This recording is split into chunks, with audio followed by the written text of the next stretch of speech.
બપોરના સાંજના 4 વાગ્યાના સુમારે આજુબાજુ વંદે ભારતની ટ્રેન પોરબંદરથી રાજકોટ તરફ આવી રહી હતી. એ દરમિયાન પરપ્રાંતીય છોકરાઓ છે, 4 છોકરાઓ જે રેલવે ટ્રેકની સાઈડમાં ઉભા રહીને સેલ્ફી માટે ફોટો માટે ઊભા હતા અને એ દરમિયાન ટ્રેનની સ્પીડ વધારે હોવાથી અને અચાનક તેની અડફેકમાં આવી જવાથી 2 છોકરાઓ દીપક કોહલી અને દીપક પટેલ એમનું મૃત્યુ થયેલ છે અને એક ઇજાગ્રસ્ત છે, હાલ સારવાર હેઠળ છે. અને નજરે જોનાર છે કુલદીપ, એના કહેવા પ્રમાણે કે એ લોકો સેલ્ફી માટે ઊભા હતા અને એ દરમિયાન ટ્રેનના આવી જવાથી અડફેકમાં આવી જવાથી 2 છોકરાઓનું મૃત્યુ થઈ ગયું.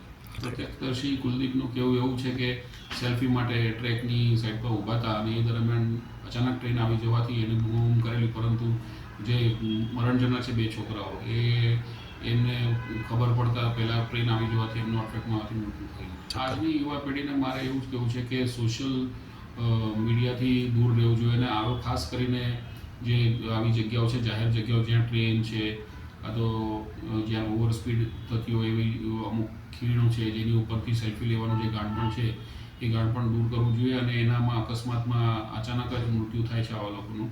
અને આ ઇન્સ્ટાગ્રામને એમાં રીલ્સ બનાવવામાં નહીં પડવું જોઈએ અને પોતાનો જીવ છે એ સૌથી પહેલાં કિંમતી છે. પછી દુનિયામાં આનંદ તો તમને પછીથી મળશે, પરંતુ તમારી જિંદગી જશે તો ફરીથી નહીં આવે, એ ખાસ મોડું કહેવાનું. સાંજ સમાચાર ફેસબુક પેજને લાઇક કરો, વિડીયો શેર કરો અને વધુ વિગતવાર સમાચાર માટે sanssamachar.net વિઝિટ કરો.